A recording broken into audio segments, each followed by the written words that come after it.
Welcome to Mike Texts It Out, and I am live here for the 6-year anniversary of the channel. And it also, this video kind of serves as like the main channel video for new subscribers because I do this like every year whenever there's an anniversary. Although I am like 2 weeks late this year, and there's a good reason for that. I didn't, I was tired and I didn't feel like doing it at the time. But yeah, the actual anniversary, I believe it was like a week ago of the channel hitting 6 years. So yeah, we're a little bit late. And normally on Sundays, I would do my sensational Sunday and do the news. But this week, there wasn't really anything popping in the streets as far as news. So I decided just to go ahead and get this, I was going to say 1 year, 6-year anniversary live stream done instead. And I might go over a couple of the stories that I would have covered because there were some stories. It just wasn't like anything big. And I really was like, the two stories I found I didn't really feel that strongly about, and I don't really like to do the news videos unless I feel strongly about the stories, because I got to be into the stories to bring you the stories. You know, if I'm not into the stories, you're just gonna feel that in the video. Like, I don't feel like reporting on anything that's like not necessarily boring, because sometimes, you know, it's news, it's gonna be boring sometimes, but things that I think are interesting that people, viewers of the channel, will find interesting. So there just wasn't a lot popping out this week. But I think people are exhausted. The news is exhausted. There was a lot of news over the holidays. Like, I didn't take. Sometimes I'll take like a week off during the holidays, just not do a news video, especially when it dies. But there was like constant things going on with all the Switch 2 rumors, and then CES happened, and then the Switch 2 mock-up, and then the Switch 2 got revealed after that. So there was like a lot going on news-wise the past few weeks. So it seems like it's finally died. Like, everything this week just died news-wise. So that's why I decided to just go ahead and do this live stream. But like I said, there's a couple stories that I would have probably covered if I had done the video this week. So we'll talk about those. There's nothing like too groundbreaking. But before we hop into any of that, the whole purpose of the anniversary live stream is to say thank you to everyone who supports the channel. Now, I know that the content has changed, as in there's less content, especially since I think it's just like mid 2023 was when I finally stopped doing 2 videos a week, and I've just been focusing on the news videos. And I've said in other streams and other videos and stuff, I was like, I'm gonna do these. I'm gonna go back to doing reviews and stuff and doing other content. And then I've just been kind of too busy to do that. Like, I did the unboxing for the ROG Ally when it first came out. I struck while the iron was hot, and I was like, "Ha! I'm gonna have my gameplay video. I'm gonna have my reviews video." And I still haven't done that. And now that was a year and a half ago. I kept putting it off. I was like, I'm going to do it eventually. And then I just never did it. So I do feel a little bit bad about that. And I missed the opportunity when it was like super popular to do it. I probably will still do a video on it.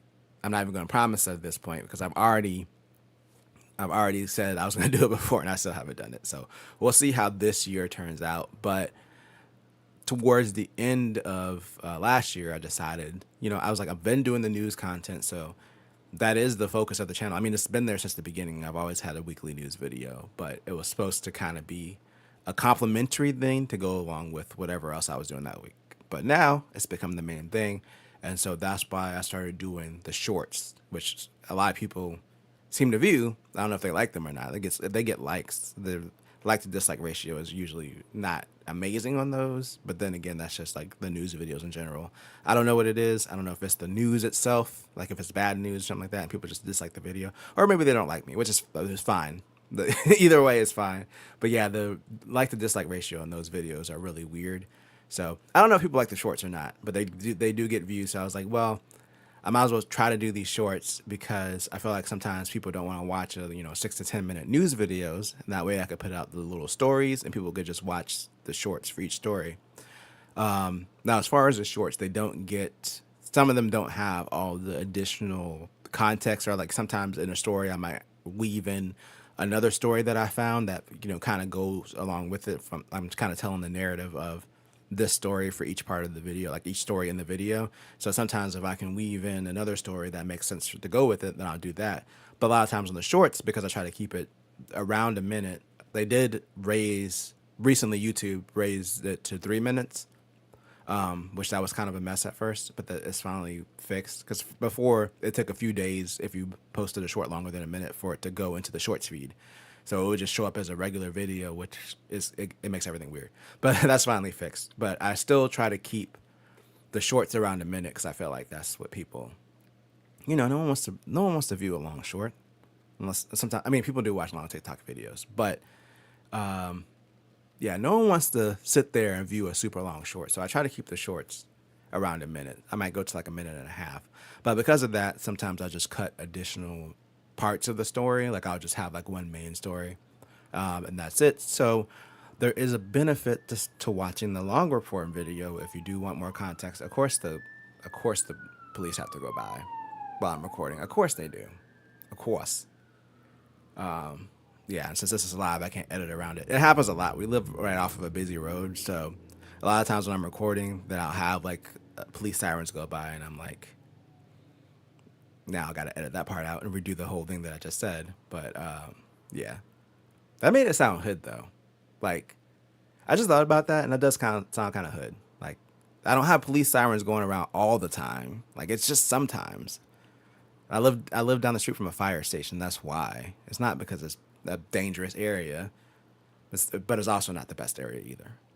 It's a little bit. It's a little bit hood. It's a little hood. But anyway, yes, I've decided to do shorts. If you haven't seen those, I've been doing them, I think since September. This is around there. And as a result of doing the shorts, I was like, you know what? I'm already editing these videos down to shorts.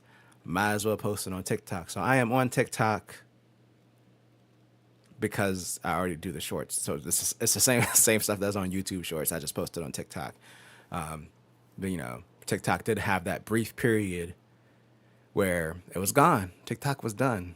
It was the longest hour of a lot of people's lives. I mean, I don't really use TikTok like that. I just go on there and post my shorts, and then that's it. So I'm not personally like a huge TikTok fan. So it didn't hurt to me. It was just like, I was actually like a little bit excited because I was like, oh, good, I don't have to post my shorts there. And then, of course, they came back.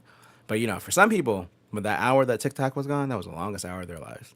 But I am on TikTok, if you were so inquiring about the platforms that I was on. And then I tried Instagram last year, too, and I didn't like it.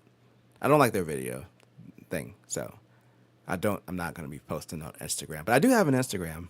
I don't post anything there. It exists. But yeah, so really, again, it's not like this all the time. It's not like this all the time. Anyway, yes, I have an Instagram that exists. I'm on X, and then I'm also on Facebook, and those two platforms, because I don't really post on Instagram. I just repost the videos when they drop every week. But if you ever need to get in touch with me for any reason, I do respond to messages on there. I have had people message me about selling my Taco Bell Edition Xbox One X, which I'm not selling. But people have messaged me about that. So that's a good way to get in touch with me, is on either Facebook or X, formerly known as Twitter. And I also need to update the icon in my little stream setup thing because I still have the old Twitter icon. But anyway, yes, that's what I decided to make to get back around to the initial subject. Yes, that's what I decided to do last year, was just focus more on the news and different ways to bring it to people. But I still do plan on doing other videos and getting back to reviews eventually. I'm just not going to do it on a schedule. It was a lot of work for the years that I did it. I think I did like 3 or 4 years where I was doing the 2 videos a week, and it was a lot. And I just couldn't maintain it anymore. So I really have to have extra time to be able to do that second video, because especially with a review, there's a lot of recording that goes into it. I mean, in some cases, I might be like 3 or 4 hours of recording to get all the footage that I want, like B-roll and all that stuff. So it takes a lot of time. And then, of course, like writing the video, editing the video, all that stuff. So I do want to do other stuff. But for now, Mike texts it out. Shall stick to the news. Now, one thing that I haven't done before, that I'm going to do exclusively on this live stream, I'm going to give my hot takes on some stuff that we talked about. There's 2 things in particular that I want to talk about that people have varying degrees of, I wouldn't say popularity. It's not popularity. It's like they kind of either like or hate these products. And one of them's not even out. And of course, that one thing that's not out is the Switch 2.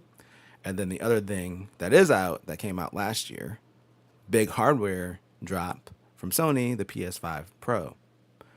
So a lot of the times in the news videos, I'll give my opinion, but I don't get to give my real opinion. Not real as in like I don't get to go in depth about what I really think. I try to keep it objective because the thing that I don't want to do is bring that console war crap to my videos. I think it's stupid because at this point there's no console war. Like this isn't I guess this is my first hot take. The PS5 and the Xbox are the same thing.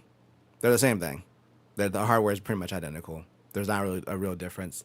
PS5 has slightly faster SSD. If you play either one, the games like run the same on there. Like it just really comes down to what games you want to play and which platform they're on.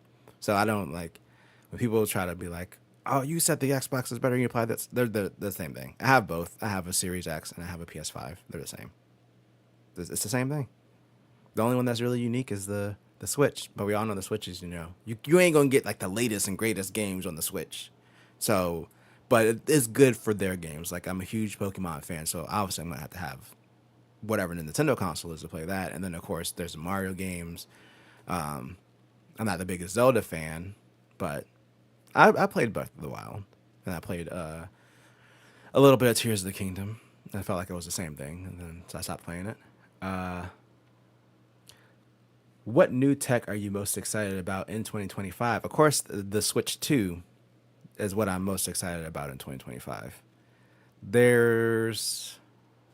I can't think of anything else outside of gaming. I know like this used to be more of like a general tech channel. Now just focus on gaming, but even thinking outside of it, there's not like a lot that I know of that's coming out this year aside from like the new phones and stuff. And those are basically like the same every year now for pretty much everybody. So probably the Switch 2. I just want to see what they do, what they're going to do power wise. I heard it's going to be around like a PS4 slash Xbox One, which is pretty old, but it's a handheld. And like I said, the Switch, in my opinion, I guess I'll get into my Switch 2 hot take. So a lot of people were just saying that it was a bigger version of the Switch. And I was like, yeah, it is. That was the like. I don't know what people expected it to be.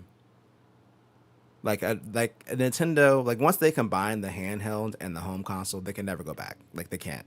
So it was always like whatever they do next is going to be like an iteration of the Switch. Like they can't. I don't think they can really separate the two again because the reason they kind of did that was because the Wii U tanked, and then if you look at like their consoles after the Super Nintendo, like the 64, it sold well, but I think they still kind of considered it a failure because they got beat by PlayStation. The GameCube was a failure. The Wii was good, but the Wii was like a gimmick that they couldn't really replicate. Like people didn't buy the Wii U because like one, the name was stupid, but also they had already kind of did the gimmick, and it was like they tried to do it again and it didn't work. So but through that whole time, the time period, whether Nintendo's consoles were up or down, their handhelds always did well. So I think because of how bad the Wii U did, they were like, well, let's just combine the two because the handhelds always do well. So it would probably be detrimental to them if they tried to go back to like a separate handheld and console. So, but yeah, some of the reactions I saw to the Switch 2 was like, oh, it's just the same thing but bigger, and I was like, yeah, I didn't expect it to be anything else. I'm surprised that it was bigger, to be honest. I'm surprised they made it bigger because they've always targeted the kids market. So I figured that when they said it was going to be an 8-inch screen, when the rumors started, I was like, yeah, but it's going to be hard for kids to play. And that thing looks pretty big. Freedom Arts said the Wii U was great. The Wii U actually was a great system. I had a Wii U. That had a lot of good games. In fact, the Wii U was so good that they resold Mario Kart 8 for 10 years. That's how good the Wii U was. Like they sold that game on the Wii U, then they sold it on the Switch, and they're still selling it on the Switch, and it's constantly the number one selling game. Now they did add Deluxe to the title on the Switch. So I don't want to say that it's the same game. They changed the title, they added Deluxe. So we're not going to say they sold the same game for 10 years, but they did. Anyway, yeah, the Wii U was great as a system. It just failed. I think the Wii U was actually better than the Wii in my opinion, but I was never a huge Wii fan in the first place. But I like the gamepad for the Wii U and the stuff they did with it, like especially with Mario Maker. But yeah, the Wii U failed. So I think this was, and it fell pretty badly. So, so when they did the Switch and they combined the handheld with the console, I was like, they can't go back. So I don't know. I did talk to one of my friends, and they were like, they were hoping they went back to doing a traditional console. I was like, I don't see that happening ever again. It's possible, but it's just very unlikely. So, like I said, I think going forward that their consoles are always going to be some form of hybrid type thing, kind of like the Switch. But my hot take on the Switch 2 is like a lot of people saying and it's the same thing but bigger. I'm like, yeah, it is, but it's still gonna be really good. That's my hot take. It's not really that hot. I just think I'm excited for it personally. Now, but yeah, and that's also the thing that I'm most excited for this year, tech wise. I feel like I'm missing something that's coming out that I'm just not thinking about. I can't think of it. It must not be that exciting then. All right, so my other thing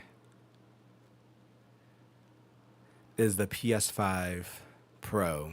Let's talk about it because a lot of people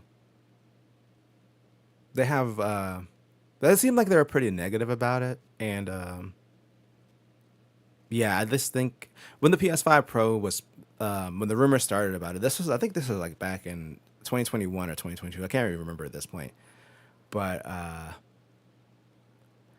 yeah, the PS5 Pro always sounded like it was unnecessary because I was like when the rumor started, I was like the PS5 isn't really underpowered, neither is the Xbox. So I don't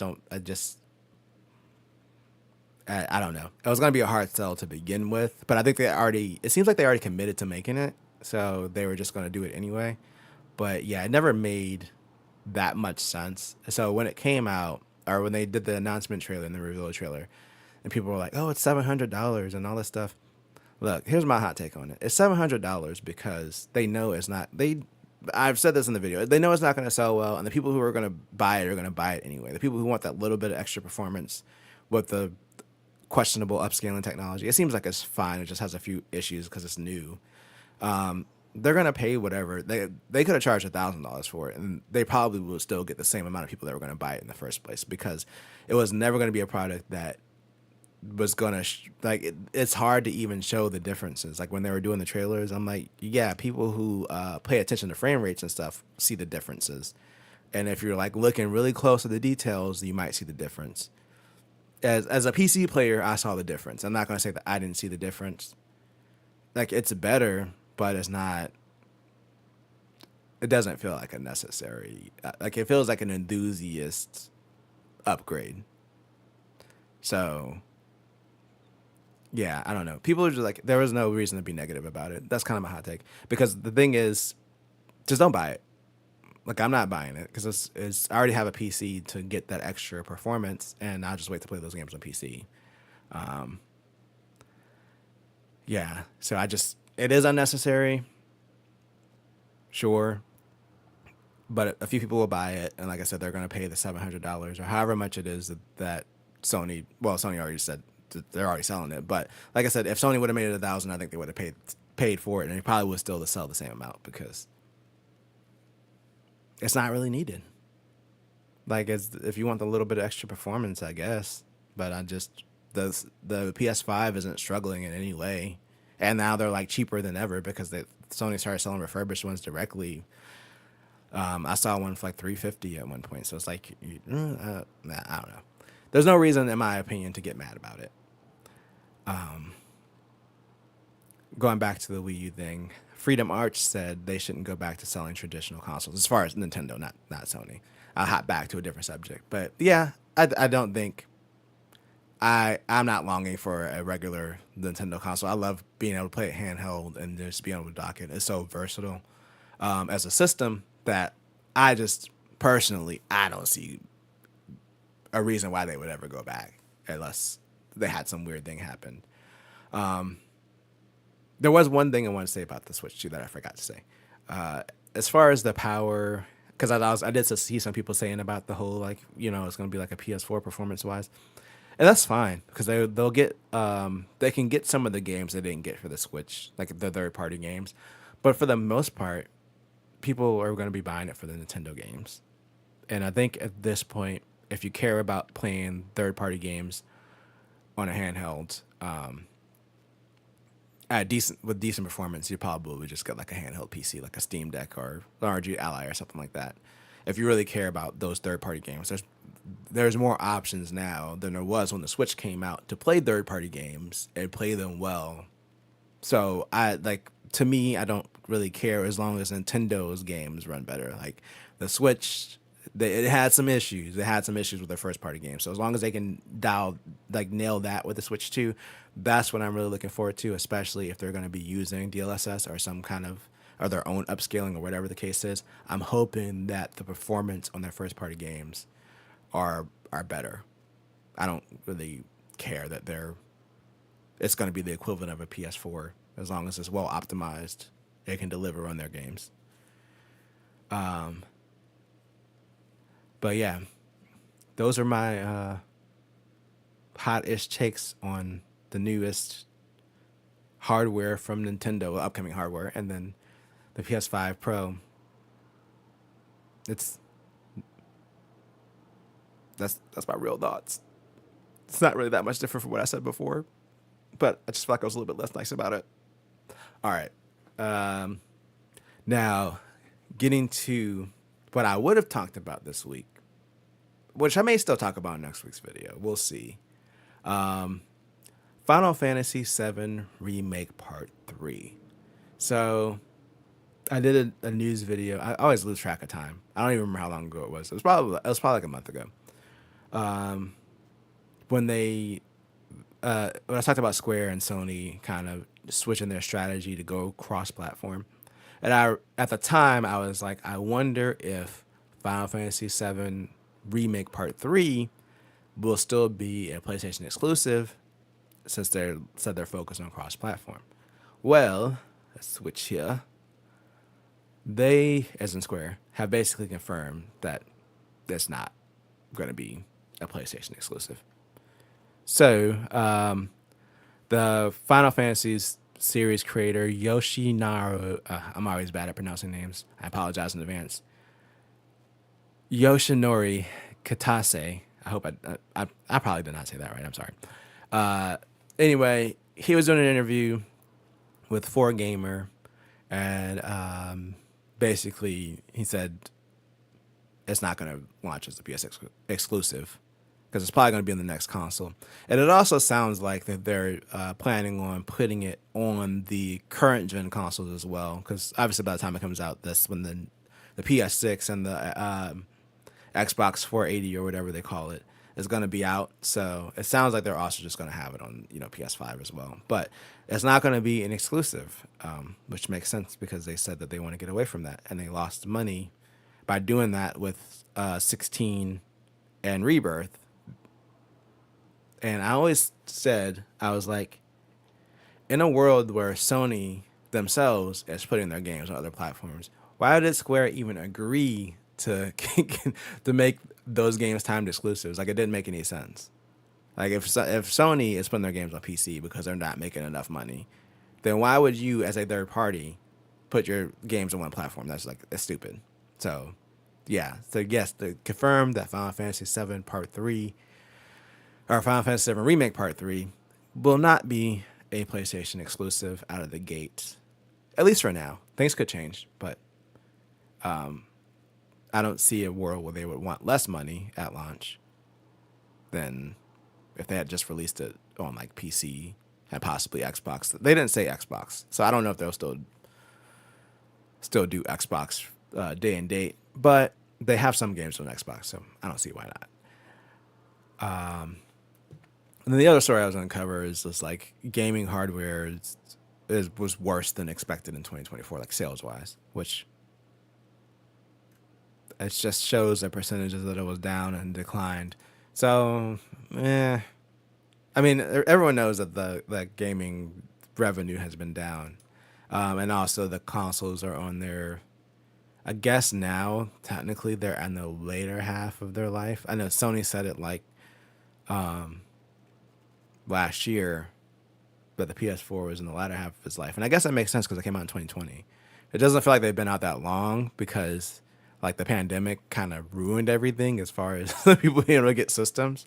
Um, yeah, but I like most of the people that I know, it took them like a year or two to get a PS5. So it doesn't feel like it's toward the end of its life cycle or closer to the end. But yeah, I guess it is. But in my opinion, though, they could probably have these consoles for like 10 years. I don't know what they're gonna do with the next consoles, but we're really getting to the point of diminishing returns when it comes to graphics. So I don't like the to me the biggest leap for this generation for the Xbox and the PS5 were that they started just using SSDs and it made the systems feel way snappier. But graphics wise, like yeah, it's better, but it's not it's not a big leap from last generation. And I don't think that there's like a lot of leaps left. So this it's kind of the same thing when people are like, "Oh, Nintendo just has this ancient hardware," and I'm like, "Yeah, but also if they're going with like a PS4 level of performance, it's not that different from what they have currently, graphics wise." So I think I think Nintendo will graphically catch up just through the fact that the level of diminishing returns that we're getting right now on like new graphics hardware and that type of stuff. It's by the time that they release the Switch 3 or the Switch U, whatever they decide to call the third one. I think that they'll probably be like not that far off from what everybody else is doing. So yeah, I don't think the graphics thing is a huge deal, and I don't know what they'll even do if they release a new system. Because I mean, I guess they're predicting the cycle would be like 8 years. So if they release a new system in 2028 or whatever, like the new Xbox and PS5, I don't even know what they would do to make it feel significantly better than the current systems. Yeah, Freedom Arts said the graphics can't get much better, and I do agree. Like, yeah, I mean, like, I mean, then they haven't really like if you go back to even PS3 and Xbox 360, they haven't gotten dramatically better since then. So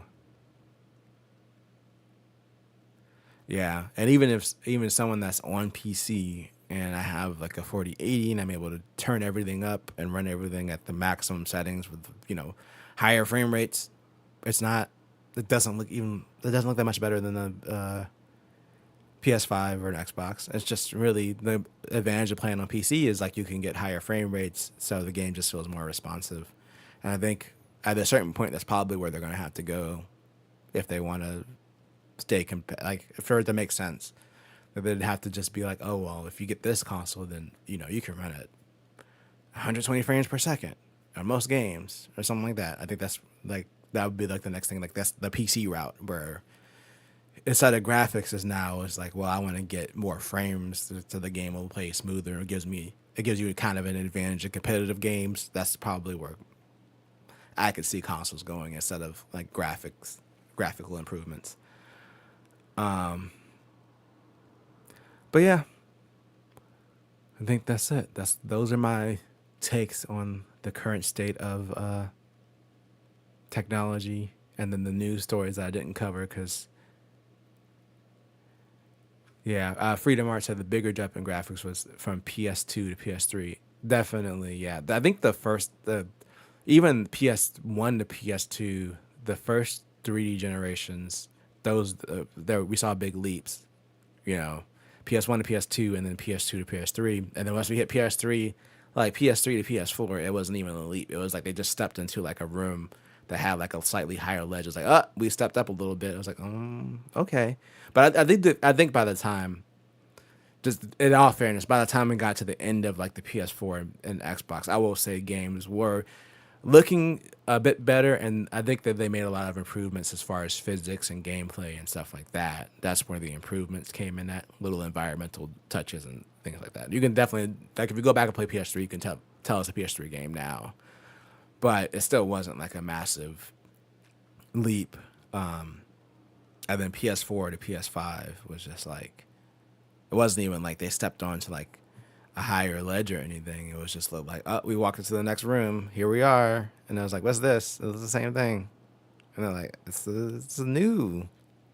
So then we added new wallpaper. I was like, oh, that's nice. There's a new wallpaper in here. Dang, I didn't even notice that. That's how the PS5 and Xbox Series felt, especially the Xbox. The Xbox didn't even change their UI at all. Like I literally like booted up the Series X for the first time, and it was literally exactly the same UI as the Xbox One, and I was like, oh, y'all shouldn't have. Like you shouldn't have. You just should have did something to make it more distinct. Like you shouldn't have at all. But yeah, I don't think that. I think the Switch 2 is more exciting than any potential like Xbox series. I don't know what they're gonna call the next one. Any potential new Xbox or PS6. I think the Switch 2 right now is more exciting than either of those will be, just because we haven't been rid of. It's because Nintendo makes us just they're behind on the hardware, so you kind of want to see what they can do, and they've always optimized really well too. So it's not like they're going to get the hardware and then the games aren't going to really take advantage of it. I think the Nintendo, they've been smart at they get the hardware. Yeah, sure, is not as performant, but they get it and then they optimize their games really well. So with this new tech, I want to see what they're going to do with it. That's what I'm excited about. Like their first party games, I want to see what they're going to do with that new hardware versus like I feel with like an Xbox or PS6 or whatever, it's just going to be the same thing, but it's going to look a little bit better, but it's still going to perform exactly the same. Like they don't exploit their new hardware as well as like Nintendo does. So I think that's what, in my opinion, makes the Switch 2 a little bit more exciting than a potential new Xbox or PS6 in 2028 or whenever they decide to release those. I forgot what the rumored date was. It might be 2027, but that just feels really close now that we're in 2025. So I really don't know. But yeah, I think we're gonna wrap it up. I think I've talked enough trash about all the systems. I think they're feeling a little bit beat down. I gotta go run, literally. I still have to do my run for the day. I'm going to try to run for an hour. I'm going to try to do 6 miles. If I don't come back, you can assume that I didn't make it.